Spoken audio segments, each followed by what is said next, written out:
Let's take a trip down memory lane, and we take a look back in history at the top 5 worst performances by a league MVP in the Super Bowl. And number 5 is the guy who just helped build the 2015 Broncos squad, Elliot. Yeah, you know, it's interesting that Cam Newton had such a bad performance in this game. It got us thinking. But John Elway, the guy who was the architect of the Super Bowl champions, well, he kind of did the same thing Cam Newton did. Back in 1987, he was the NFL MVP, and the Broncos were considered a one-man band back then. John Elway just had a difficult Super Bowl against the Washington Redskins. Cole, you might remember, we talked about this on HQ a couple weeks ago because of Doug Williams' performance. John Elway and the Broncos got up to a 10-zip lead, and then they lost 42-10. Ouch. He was not good that day. 3 interceptions for him. What's interesting about John Elway is the next year he came back and did not have one of his best seasons. That's something we're going to get to, is how did some of these players do the next year. But let's go to number 4. Let's. Joe Theismann of the Washington Redskins. So we talked about Doug Williams winning that game. Joe Theismann already out of the game by then. He broke his leg on Monday Night Football, famous injury. 1983, though, Joe Theismann was NFL MVP. The Redskins were defending Super Bowl champs. They played the Raiders, and they just had no answer for the Raiders' man coverage. Mike Haynes and Lester Hayes locked down the Redskins receivers. And I'm telling you, I just watched this game. With all the commercials, right? With all the commercials. The receivers weren't open the whole game. He either tried to dump off to Joe Washington, like that play right there. And then that happened. Yeah, that right there was with about 12 seconds to go at the end of the first half. What are you doing throwing from your own 10-yard line? It was a huge pick six. Terrible day for Theismann. The Redskins, they lost 38-9. Super Bowl III.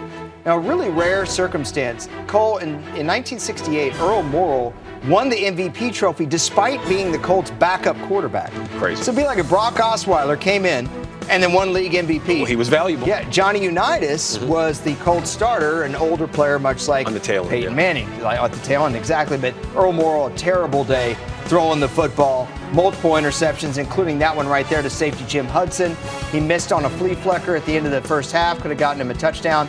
And I tell you what, the Jets defense just dominated. They won this game 16-7. Joe Namath is famous for this game, but it was really the Jets defense picking off that guy, Earl Morrall, that won the game for him. Well, Joe, he gave a guarantee, so that's kind of important. All right, we were talking in the meeting, Cole, and you said, hey, Thurman Thomas was legit. He was legit. Extremely legit. But in 1991, he was even more legit than usual. MVP of the league. And how often do we see running backs as MVPs anymore? It's always quarterbacks. Thurman Thomas could do it in the running game. He could do it in the passing game. But in Super Bowl 26, he misplaced his helmet. He put it at the 34-yard line.